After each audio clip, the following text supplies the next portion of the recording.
Hey guys what's up, welcome back to topic science. आज हम start करने वाले हैं इलेक्ट्रिक डाइपोल। एक टॉपिक है क्लास 12 के इलेक्ट्रोस्टैटिक में, इंपॉर्टेंट टॉपिक है। आज की वीडियो हम पढ़ेंगे कि इलेक्ट्रिक डाइपोल, ये जो डाइपोल आपको दिखाई दे रहा है ये होता क्या है। फिर हम पढ़ेंगे कि इलेक्ट्रिक डाइपोल मोमेंट क्या होता है। फिर हमें 3 डेरिवेशंस करने हैं, वो 3 डेरिवेशन बहुत ज्यादा इंपॉर्टेंट है। पहला डेरिवेशन क्या है कि इस इलेक्ट्रिक डाइपोल की वजह से हम इलेक्ट्रिक फील्ड इंटेंसिटी पढ़ेंगे इसकी एक्सिस पर। मान लो ये एक डाइपोल है, इससे कुछ दूरी पर, मतलब इसकी एक्सिस पर एक पॉइंट लेना है हमें, और उस पॉइंट पर इस डाइपोल की वजह से इलेक्ट्रिक फील्ड इंटेंसिटी बतानी है। सेकेंड डेरिवेशन जो हम स्टार्ट करेंगे वो इसी इलेक्ट्रिक डाइपोल की वजह से इसके इक्वेटोरियल पॉइंट, मतलब कुछ इस पॉइंट पर हमें इसकी डाइपोल की वजह से इलेक्ट्रिक फील्ड इंटेंसिटी बतानी है। और थर्ड, हम कहीं भी एक रैंडम पॉइंट ले लेंगे और इस डाइपोल की वजह से या तो इस पॉइंट पर या इस पॉइंट पर कहीं भी हम इलेक्ट्रिक फील्ड इंटेंसिटी हमें बतानी है। तो चलिए स्टार्ट करते हैं इस वीडियो को। बहुत इंपॉर्टेंट वीडियो है, एक नोटबुक जरूर लेकर बैठना, साथ ही साथ नोट करते चलना। So let's start. सबसे पहला टॉपिक है इलेक्ट्रिक डाइपोल क्या होता है। It is the pair of two equal and opposite charges. मतलब ये एक पेयर है, two equal and opposite charges, दो चार्जेस का जो इक्वल है मैग्नीट्यूड में, और इनका जो चार्ज है वो कैसा है, अपोजिट। मतलब एक माइनस का है तो दूसरा कैसा है, प्लस का। ठीक है, चलिए। Separated by a small distance, separated by a small distance मतलब ये दोनों चार्ज कुछ दूरी पर रखे जाते हैं, जिस दूरी को हम हमेशा लेट करते हैं कि ये दूरी क्या है, 2L। ठीक है, अब आप कहोगे 2L क्यों लिया हमने, हम इसको सिंपल L भी तो कह सकते थे। तो हम इसको सिंपल L इसलिए नहीं कहते बिकॉज ये न्यूमेरिकल्स में बहुत हेल्प करता है ये 2L। ठीक है, दैट्स वाई हम इसको 2L लेते हैं। इसका चमत्कार आप आगे देखेंगे वीडियो में कि इससे हमें क्या क्या बेनिफिट मिल रहे हैं। तो समझे, a pair of two equal and opposite charges separated by a small distance is called क्या, इलेक्ट्रिक डाइपोल। तो ये आपका एक इलेक्ट्रिक डाइपोल हो जाता है। ठीक है, the distance 2L between the two charges is known as dipole length. ये जो लेंथ है ना इन दो चार्जेस के बीच में, इसको हम कह देते हैं डाइपोल लेंथ। और जो इसका एकदम मिड पॉइंट है, फॉर एग्जांपल ये इसका मिड पॉइंट है, इस मिड पॉइंट को हम कह देते हैं centre of electric dipole. Centre of electric dipole, ये जो सेंटर है इसको कहते हैं हम सेंटर ऑफ इलेक्ट्रिक डाइपोल। अब एक बात का ध्यान रखना, अगर मैं आपसे पूछ लूं कि total charge of electric dipole क्या है, इस पूरे के पूरे इलेक्ट्रिक डाइपोल का टोटल चार्ज क्या है, तो कुछ नहीं, आप एकदम बता सकते हो टोटल चार्ज क्या है, प्लस क्यू और माइनस क्यू, दैट इज 0। तो टोटल चार्ज क्या होता है एक इलेक्ट्रिक डाइपोल पे, 0। पर electric field sorry, electric field of electric dipole is not equal to 0। किसी भी डाइपोल की इलेक्ट्रिक फील्ड 0 नहीं होती, बिकॉज चार्जेस के अराउंड इलेक्ट्रिक फील्ड हमेशा होती है। ठीक है, चार्ज भले ही 0 पर इसकी भी कुछ इलेक्ट्रिक फील्ड होगी और इसकी भी कुछ इलेक्ट्रिक फील्ड होगी सेपरेटली। ठीक है, चलिए, चार्ज 0 हो सकता है पर इलेक्ट्रिक फील्ड 0 नहीं हो सकती। ठीक है, तो ये कुछ था हमारा इलेक्ट्रिक डाइपोल। अब हमें पढ़ना है second topic, electric dipole movement. इसको नोट कर लो, अब हम पढ़ेंगे इलेक्ट्रिक डाइपोल मूवमेंट। सो हमारा नेक्स्ट टॉपिक है इलेक्ट्रिक डाइपोल मूवमेंट। ये क्या होता है, it is defined as a product of the magnitude of either charge. Either charge का मतलब, फर्स्ट ऑफ ऑल मैं आपको बताता हूं, जो इलेक्ट्रिक डाइपोल मूवमेंट होता है उसे हम डिनोट करते हैं P से। ठीक है, उसे हम P से डिनोट करते हैं। तो ये क्या होता है, it is defined as a product of magnitude of either charge. Either charge मतलब किसी भी एक चार्ज का मैग्नीट्यूड। ठीक है भाई, ये इसके इक्वल एंड अपोजिट चार्ज है ना, पर दोनों का मैग्नीट्यूड तो सेम है, तो मैं खाली क्यू ले रहा हूं। ठीक है, चलिए। And the dipole length, and इस डाइपोल के लेंथ के, तो डाइपोल लेंथ क्या है, 2L। सो आपका जो डाइपोल मूवमेंट आया वो इक्वल आया किसके, Q इंटू 2L। ठीक है, अब डाइपोल मूवमेंट एक वेक्टर क्वांटिटी है बिकॉज ये डिपेंड करती है चार्ज पर। ठीक है, अगर मैं आपसे पूछता हूं ये जो डाइपोल मूवमेंट की डायरेक्शन क्या होती है, मैंने आपसे कहा डाइपोल एक क्या है, एक ये वेक्टर क्वांटिटी है, तो इसकी कुछ डायरेक्शन भी होगी। इसकी डायरेक्शन हमेशा होती है negative charge to positive charge. ठीक है, इलेक्ट्रिक, अगर आपसे कोई पूछता है कि डायरेक्शन ऑफ डाइपोल मूवमेंट क्या होती है, तो आपको बताना ये हमेशा माइनस से पॉजिटिव की तरफ इसका मूवमेंट होता है। अगर मैं इस क्वेश्चन में आपसे पूछ लूं इस फिगर में कि इसका डाइपोल मूवमेंट क्या होगा, तो आप कहेंगे कि इस तरीके से होगा। अगर मैं आपसे पूछ लेता हूं कि इस फिगर में डाइपोल मूवमेंट क्या होगा, तो आप कहेंगे कि इस तरफ होगा। ठीक है, P की डायरेक्शन इधर की तरफ होगी। तो ये होता है आपका डाइपोल मोमेंट, और कुछ नहीं है। अगर मैं आपसे पूछता हूँ डाइपोल मोमेंट कैसी क्वांटिटी, तो आपको बताएंगे नहीं, वेक्टर क्वांटिटी है। इसकी एसआई यूनिट क्या होगी, चार्ज की एसआई यूनिट क्या होती है, कूलम, और लेंथ किस में मेजर करते हैं, मीटर में। तो इसकी यूनिट हो गई कूलम मीटर। और आपसे डायमेंशनल फॉर्मूला पूछ सकता है, तो कुछ नहीं होता डायमेंशनल फॉर्मूला, सिंपल होता है इसका, M0 होता है, L आपका T और A। तो ये होता है आपका डायमेंशनल फॉर्मूला। ठीक है, चलिए इसको नोट कर लो। अब हमें अपने तीनों डेरिवेशंस की तरफ बढ़ना है। ये तो छोटे मोटे टॉपिक थे, इसमें मैंने आपको बता दिया इलेक्ट्रिक डाइपोल क्या होता है। इलेक्ट्रिक डाइपोल की लेंथ को हम क्या कहते हैं, डाइपोल लेंथ कहते हैं। इनके दोनों चार्जेस इक्वल होते हैं मैग्नीट्यूड में, पर इनके जो नेचर होता है वो अपोजिट होता है, एक नेगेटिव एक पॉजिटिव। डाइपोल मूवमेंट क्या होता है, the product of charge into dipole length. ठीक है, इसका डायमेंशनल फॉर्मूला ये होता है। ये डाइपोल क्या है, वेक्टर क्वांटिटी है। इसकी यूनिट क्या होती है, कूलम पर मीटर, सॉरी पर नहीं कूलम मीटर। ठीक है, तो ये सब आपका कुछ था डाइपोल मूवमेंट। और हमेशा ध्यान रखना dipole movement negative to positive होता है। ठीक है, और जो आपके इलेक्ट्रिक फील्ड इंटेंसिटी का था वो क्या था, पॉजिटिव से नेगेटिव की तरफ था। चलिए अब इसको हम रब करने जा रहे हैं, इसको नोट करो फटाफट। तो डेरिवेशन करने से पहले हम एक क्वेश्चन कर लेते हैं इलेक्ट्रिक डाइपोल पे। आपको इसका फाइंड करना है नेट डाइपोल मूवमेंट। ये एक आपके पास सिस्टम है, इस पर ये एक प्लस चार्ज प्लस क्यू है, ये -2q है, ये प्लस क्यू है। इस पर हमारे पास दो डाइपोल हमें सामने देखने को मिल रहे हैं, एक तो ये आपका P1 और ये आपका एक P2। ठीक है, पर यहां पर मैंने आपको बताया था two equal and opposite charges होते थे। तो मैं इस चार्ज को दो चार्ज में ब्रेक कर लेता हूं, किस तरीके से, -q और -q। अच्छा, तो एक डाइपोल हमारा ये हो गया +q और -q। ठीक है, और एक डाइपोल हमारा ये हो गया +q और -q। अब नेट डाइपोल मूवमेंट क्या होगा ये आपको बताना था। तो आपको नेट डाइपोल मूवमेंट बताने के लिए इन दोनों डाइपोल मूवमेंट का रिजल्टेंट बताना होगा।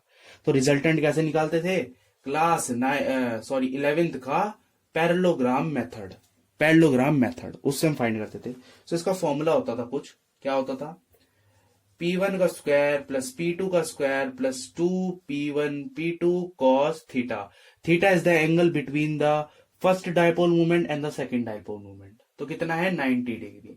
ठीक है, तो ये क्या हो जाएगा, दोनों डाइपोल मूवमेंट है तो सेम ही, क्योंकि यहां पर भी प्लस क्यू यहां पर भी प्लस क्यू। तो ये क्या हो जाएगा, ये हो जाएगा P square plus P square 2P square cos 90 की वैल्यू 0। तो ये पूरा क्या, 0। तो ये किसके इक्वल आ गया, equals to 2P square root, ये आ गया आपका 2√2P। तो ये आपका क्या आ गया, P नेट। अब P की वैल्यू अगर आपको पता हो तो क्या होगी, P की वैल्यू आपकी होगी A। ये जो आपका डाइपोल लेंथ है ये क्या है, A है ना, और इधर वाले का भी A ही है।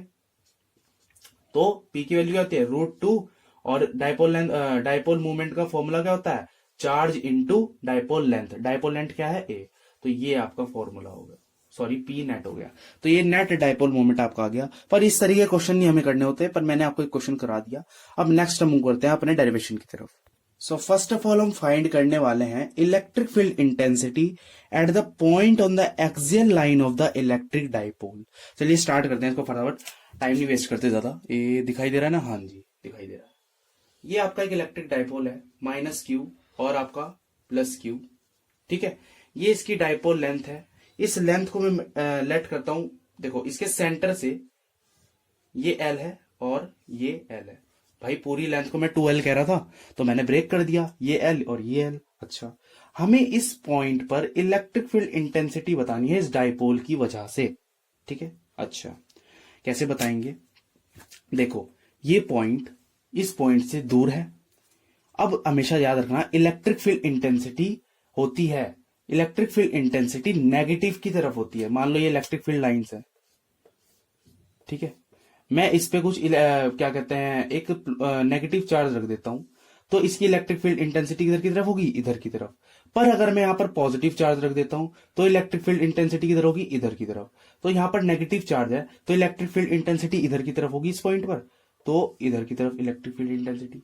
इसकी वजह से चार्ज 1 की वजह से इसको नाम दे देते हैं 1। ये कौन सा चार्ज है, 1। तो दूसरे की वजह से किधर होगी, पॉजिटिव से दूर भागती है, तो इधर की तरफ। अब यहां पर जरा देखो, मैंने रुको वेट, इसको मैं लिख देता हूं E2। अब यहां पर जरा ध्यान गौर लगाना, मैंने E1 छोटा बनाया है, E2 बड़ा बनाया है। क्यों E1 मैंने इसलिए छोटा बनाया, बिकॉज ये चार्ज कैसा है, दूर है। तो इसकी वजह से इस पॉइंट पर इलेक्ट्रिक फील्ड इंटेंसिटी कम होगी, बिकॉज लेंथ देखिए कितना ज्यादा है, और इसकी वजह से इस पॉइंट पर ज्यादा होगी बिकॉज लेंथ आपका कम है। तो इलेक्ट्रिक फील्ड इंटेंसिटी यहां पर कैसी हुई, ज्यादा। इस चीज पर मार्क्स कट जाता है, क्योंकि ये लेंथ जो है ये डिनोट करती है आपके किसी मैग्नीट्यूड को। अगर मैं E1 और E2 फाइंड करना चाहूं कर सकता हूं। इलेक्ट्रिक फील्ड इंटेंसिटी का फॉर्मूला होता है K Q अपॉन डिस्टेंस का स्क्वायर। तो इस पॉइंट का E1 का Q से कितना डिस्टेंस है, देखो ये डिस्टेंस को मैं लेट करता हूं, कितना है x फ्रॉम द सेंटर। ठीक है, एक स्टेटमेंट आपको लिखी हुई दिख रही है, मैं एक बार रीड कर देता हूं। Electric field due to dipole on the axis of a dipole, इस एक्सिस पे डाइपोल, इस पॉइंट पर निकाल at a distance x from the centre of the dipole. ठीक है, इस पॉइंट पर हमें निकालनी थी। तो ये जो इस पॉइंट का इस पॉइंट से कितना डिस्टेंस है भाई, एक तो ये x और ये आधा l, तो ये कितना हो गया x प्लस l, इसका क्या स्क्वायर। मतलब इलेक्ट्रिक फील्ड इंटेंसिटी का फॉर्मूला होता था ना के क्यू अपॉन आर का स्क्वायर। तो ये आर क्या है, डिस्टेंस ही तो है दो पॉइंट्स के बीच में। तो ये माइनस क्यू, ये प्लस क्यू, ये प्लस एक्स है और ये क्या है एल, तो एक्स प्लस एल का होल स्क्वायर। ये आ गया आपका E1। इस तरीके से E2 फाइंड कर लो। E2 की वैल्यू क्या होगी, के Q upon x plus L. अब आर स्क्वायर देखो E2 का, E2 इधर भाग रहा है इसकी वजह से, तो इतने से की लेंथ क्या होगी, इस x में से अगर मैं ये l माइनस कर दूं तो मेरे पास ये लेंथ आ जाएगी। तो x minus L equals to square. देखो ना, इसमें से अगर मैं ये माइनस कर दूं इतना, तो मेरे पास क्या बच रहा है, इधर वाला बच रहा है ये डिस्टेंस, तो मैं ये डिस्टेंस लिख दिया यहाँ पर। तो हमारे पास E1 भी आ गया, E2 भी आ गया। E2 था इसकी चार्ज, इस चार्ज की वजह से, E1 था इस चार्ज की वजह से, इलेक्ट्रिक फील्ड इंटेंसिटी। अब हमें नेट इलेक्ट्रिक फील्ड इंटेंसिटी बतानी है। हमें क्लियर दिखाई दे रहा है कि जो नेट इलेक्ट्रिक फील्ड इंटेंसिटी होगी वो कितनी होगी भाई, बड़े में से छोटे वाली माइनस हो जाएगी। तो क्या होगा, E2 माइनस E1, बिकॉज ये बड़ी है इसकी इलेक्ट्रिक फील्ड ज्यादा है और इसकी कम है। तो नेट किधर होगी, नेट तो उधर की तरफ ही भागेगी। तो चलिए भाई निकालनी है हमें। ये सिंपल अब कैलकुलेशन बच रही है और कुछ नहीं बच रहा, पर हम इसको करेंगे। तो क्या हो जाएगा, के Q upon x minus L का होल स्क्वायर माइनस के क्यू एक्स प्लस एल का होल स्क्वायर। इसको आपने क्या करना है, के क्यू पहले हम कॉमन लेते हैं। के क्यू मैंने क्या ले लिया, कॉमन। इसका साथ ही साथ मैं एलसीएम ले लेता हूं। दोनों का एलसीएम नहीं हुआ क्या होगा, एक्स माइनस एल का होल स्क्वायर और एक्स प्लस एल का होल स्क्वायर। यहां पर एक्स प्लस एल का होल स्क्वायर आ जाएगा और माइनस एक्स माइनस एल का होल स्क्वायर आ जाएगा। इतना कैलकुलेशन कर लिया। अब देखो जरा के क्यू, अब इसको आप जब सॉल्व करोगे, देखो यहाँ पर मेरे पास इतना टाइम नहीं है, वीडियो लंबा हो जाएगा। इसका कुछ सिंपल से इसकी आइडेंटिटी खोलनी है, a square plus b square plus 2ab। यहाँ पर खोलना है a square plus b square plus 2b, यहाँ पर माइनस 2ab आ जाएगा। तो ये आइडेंटिटी आप खोल लेना। पर मैं यहाँ आपको डायरेक्ट बता देता हूँ, एक्स माइनस एल, एक्स का स्क्वायर एल का स्क्वायर, इसका होल स्क्वायर, ये इसके इक्वल आ जाएगा। ठीक है, अब इसकी भी जब आप खोलोगे तो ये भी आपका किसके इक्वल आएगा, 4xl के। ये देखो, ये कैलकुलेशन मैंने ऊपर आपको दिखा दी, इसको देख लेना ध्यान से। इस तरीके से ये हुआ है सॉल्व। ठीक है, चलो अब आगे आ जाओ। आगे मैं इधर आ जाता हूँ, वेट। चलिए अब यहाँ पे मैं बाकी बकाया कैलकुलेशन करता हूँ। देखो हमारे पास क्या बचा था, के क्यू, ये रहा। ये क्या था, 4xl। अब जरा कुछ ढंग से मैं इसको लिखूंगा, पहले मैं इसको ऐसे ही लिख देता हूँ, रुको। ये क्या होगा नीचे, x square minus L square का होल स्क्वायर इक्वल्स टू, अब देखो जरा, ये जो 4 है ना, मैं इसे अब ब्रेक करने वाला हूं मैं से 2k। अब मैं इसको q 2l x square minus L square का होल स्क्वायर। अब जरा इसे देख लो, क्या आपको समझ में आया। मैंने एक 2 तो यहां पर लिख दिया और एक 2 इस l के साथ लिख दिया। x ये रहा, q ये रहा, k ये रहा। अब यहां से हम कुछ इसको कुछ छोटा कर सकते हैं, फॉर्मूले को बड़े आराम से कर सकते हैं भाई। 2k, ये q इंटू 2l क्या होता है, डाइपोल मूवमेंट होता है, जिसे हम p से डिनोट करते हैं। और ये क्या बचा, x, और ये क्या हो जाएगा, एक्स स्क्वायर माइनस एल का स्क्वायर, इसका होल स्क्वायर। तो आपका ई नेट आ गया क्या, ये। अब आपसे ये भी नहीं याद होगा, तो हम इसके कुछ स्पेशल केसेस पढ़ेंगे, उसमें इसकी वैल्यू और छोटी हो जाएगी। तो आपको अगर कोई पूछ लेता है कि इलेक्ट्रिक डाइपोल की वजह से उसके एक्सिस पर एक पॉइंट है जो एक्स डिस्टेंस दूर है इसके सेंटर से, इलेक्ट्रिक डाइपोल के सेंटर से, तो वो किसके इक्वल होगा, उसका जो इलेक्ट्रिक फील्ड इंटेंसिटी होगी वो किसके इक्वल होगी, इलेक्ट्रिक डायपोल की वजह से। तो क्या होगा, ई नेट ये 2kpx x square minus L square का होल स्क्वायर। इसको नोट करो। अब इसका आने वाला है स्पेशल केस। मैं इसको एक कॉर्नर में नोट कर देता हूं पहले। ये जो हमारा ई नेट आया, ई नेट हमारा आया है, कितना आया है, 2kpx upon x square minus L square का होल स्क्वायर। इसको नोट कर लो। चलिए अब जरा इसका एक स्पेशल केस देख लो। मैं यहां पर लिखता हूं, इसको आपको नोट्स में इस तरीके से नोट करना है कि स्पेशल केस क्या है। अगर ये जो आपका एल है, इससे ये जो एक्स डिस्टेंस है वो बहुत बड़ा हो जाए, मतलब एक्स की वैल्यू एल से इतनी ज्यादा ग्रेटर हो कि इसकी वैल्यू मान लो 0.1 है, तो इसकी वैल्यू क्या है 1 लाख, ठीक है, 1 लाख मीटर, और इसकी क्या है 0.1 मीटर। तो इतना डिफरेंस अगर आ जाता है तो हम एल को ना नेग्लेक्ट कर सकते हैं। तो ई नेट का जो अब फॉर्मूला हो जाएगा वो क्या हो जाएगा, 2kpx अपॉन क्या था, एक्स स्क्वायर। अब ये जो एल स्क्वायर है ना, इसको हम नेग्लेक्ट कर देंगे, ठीक है, तो एक्स स्क्वायर का ही खाली होल स्क्वायर बचेगा। देखो यार ये एल क्या हो गया, नेग्लेक्ट, तो ये तो पूरा खत्म ही हो गया, 0 हो गया, तो इसका स्क्वायर हो जाएगा खाली। तो एक्स स्क्वायर का स्क्वायर क्या होगा, एक्स का 4, एक्स की पावर क्या 4, और ऊपर भी एक एक्स है, तो इस एक्स से एक पावर कट जाएगी, तो आपका जो नेट आ गया 2kp अपॉन एक्स का क्यूब।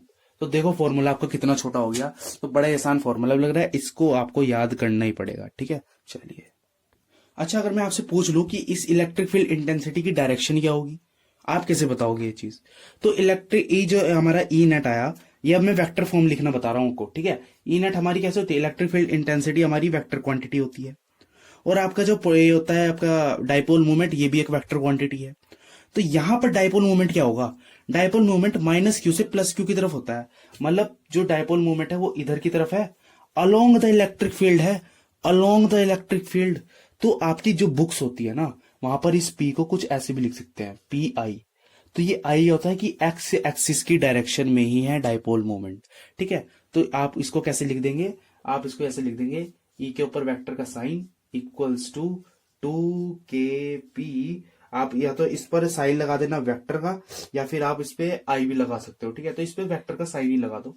हमें क्या पता ये एक्स डायरेक्शन है, ये वाई डायरेक्शन है, कोई भी हो सकती है, हमने तो इसके एक्सिस पे निकाल दिया।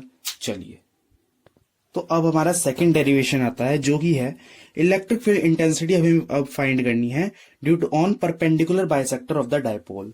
फॉर एग्जाम्पल मैं यहां पर फिगर ड्रॉ करता हूं, पहले देखो इधर, ये क्या है माइनस क्यू चार्ज, ये है आपका प्लस क्यू चार्ज, ये है आपकी डायपोल लेंथ, जिसको हमें वही लेना है एल और एल, ठीक है। ये इसका एकदम सेंटर है। फॉर एग्जाम्पल मैं सेंटर से ही इसका बाइसेक्टर ले लूं, और इस पॉइंट पर आपसे क्या पूछ लूं, इलेक्ट्रिक फील्ड इंटेंसिटी इस डायपोल की वजह से इस पॉइंट पर पूछ लूं, तो क्या आप कैसे बताओगे। चलिए इसको स्टार्ट करते हैं। देखो स्टेटमेंट लिखो पहले इसका, electric field due to a dipole on perpendicular bisector of dipole at distance x. ये जो एक्स, ये जो आपका डिस्टेंस है कितना है एक्स, अच्छा, फ्रॉम सेंटर ऑफ डायपोल, ये जो कहां से x distance, from the centre of the dipole. अच्छा अब मेरी बात सुनना जरा, मैंने आपको बताया था कि जो प्लस क्यू चार्ज होता है, इसकी वजह से इलेक्ट्रिक फील्ड इंटेंसिटी दूर भागती है इससे, ठीक है, इससे दूर भागती है। तो इस चार्ज की वजह से जो इसकी इलेक्ट्रिक फील्ड इंटेंसिटी होगी वो कुछ ऐसे होगी।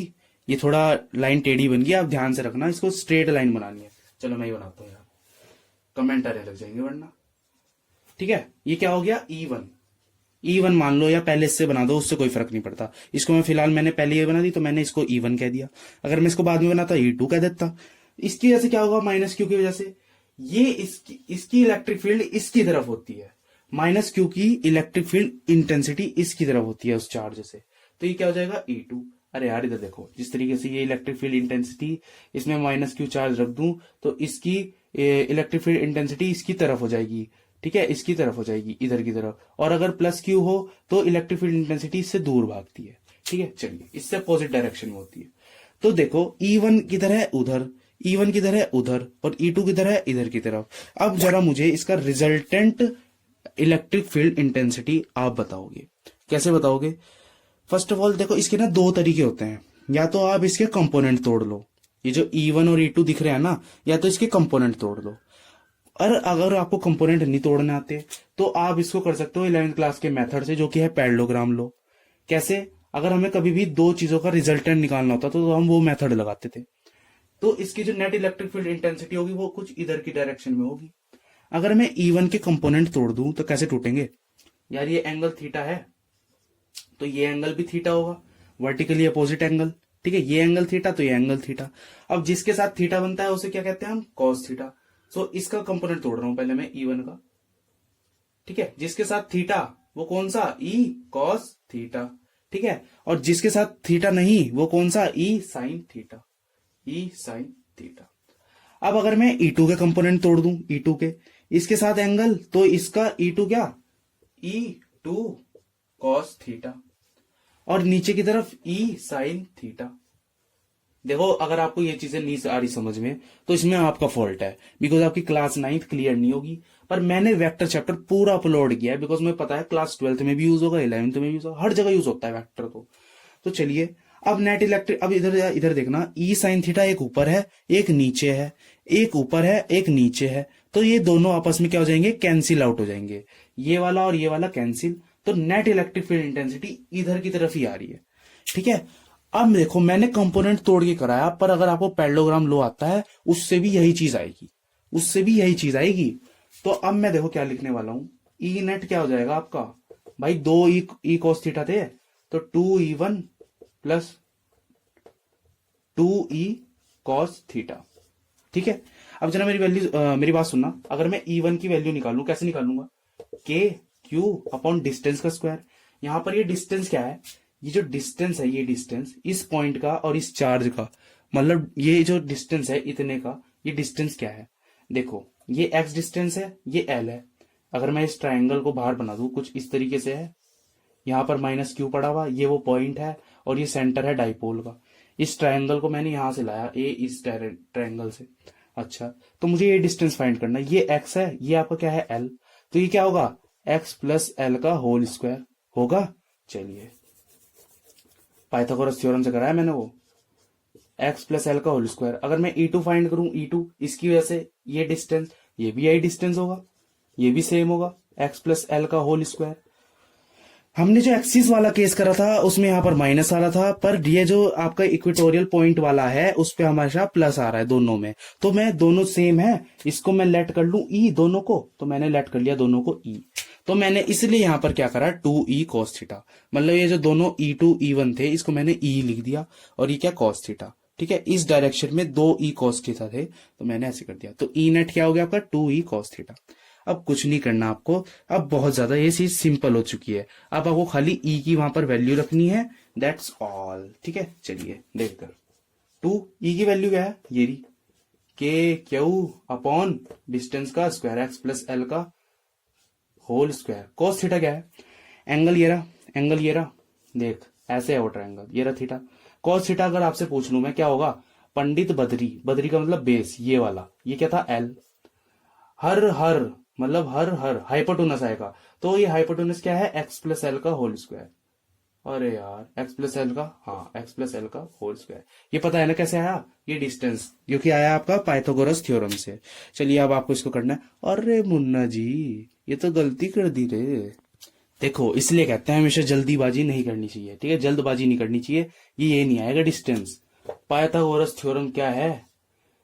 ये क्या था आपका? x, ये था आपका l, हमें ये फाइंड करना था। तो वो क्या होता है? X square plus L square equals to, अगर मैं इसको r लेट कर लूं तो ये r का स्क्वायर नहीं होता, और ये स्क्वायर आएगा तो ये रूट हो जाएगा। ठीक है, तो ये मेरे से गलती हो गई थी, सॉरी। अब तो धड़ाधड़ इसी बात पर कमेंट आएंगे, देखो इतनी छोटी चीज ने गलत कर दी। ठीक है, तो ऐसे कमेंट मत करना, क्योंकि मुझे यार वीडियो छोटी बनानी होती है। ठीक है, मैंने कहा जल्दी जल्दी वीडियो बनाऊं, तो इस वजह से जल्दबाजी में कभी कभी गलती हो जाती है, माय अपॉलॉजी। ठीक है, चलिए तो यहां पर डिस्टेंस का स्क्वायर था, ये इसका स्क्वायर, तो क्या हो जाएगा? X square plus L square. ये तो यही रहेगा, यहां पर गलती नहीं है, हम कॉस थीटा जब फाइंड कर रहे तब हमें पता चला। ठीक है, चलो इसको मैं रब करता हूं। तो कॉस थीटा क्या हो जाएगा अब आपका? भाई पंडित बदरी मतलब बेस, बेस क्या था? एल, और हर भोले मतलब हाइपोटेनस, हाइपोटेनस क्या था? X square plus L square, कैसा? रूट में। तो ये आपकी कॉस थीटा की वैल्यू आ गई, ये आपको यहां पर लिखनी है, L root x square plus L square. इसको आप कर दो रब। आगे देखो ये क्या हो जाएगा, अब यहां पर भी डायपोल मूवमेंट बन रहा है, देखो किस तरीके से, के ये 2 को इधर के क्यू 2l अपॉन क्या, अभी देखो हाफ की वैल्यू क्या होती है, हाफ, ठीक है, ये जो रूट है इसको हम हाफ भी कहते हैं। तो ये नीचे का हो जाएगा x square plus L square, कैसा कैसा हो जाएगा, इसकी पावर 1, देखो इधर 1 और ये हाफ, तो 2, ये क्या हो जाएगा 3/2, तो इसकी वैल्यू होगी 3/2। और ये क्या होगा आपका Q2l, ये हो जाएगा आपका P, बिकॉज ये इक्वल है डायपोल मूवमेंट के, ये रहा। तो ये आपका फॉर्मूला आ गया इक्वेटोरियल पॉइंट पर। अब इसका भी एक वही केस है, अगर स्पेशल केस है ये इसका, अगर एल आपका बहुत बहुत बहुत क्या हो जाए, छोटा हो जाए एक्स से, ये जो एक्स है ये पॉइंट यहां ना हो के बहुत ऊपर हो, और ये आपका डायपोल मूवमेंट का जो लेंथ है, हाफ लेंथ, ये आपका बहुत छोटा सा हो जाए, तो हम इसको नेग्लेक्ट कर देंगे, जो कि इक्वल आ जाएगा आपका किसके, के पी एक्स स्क्वायर इंटू 3/2, 2 से 2 गया, ये आ गया एक्स का क्यूब, तो आपका ई नेट आ गया एक्स क्या, के पी अपॉन एक्स का क्यूब। ये ज्यादा आसान लग रहा है ना।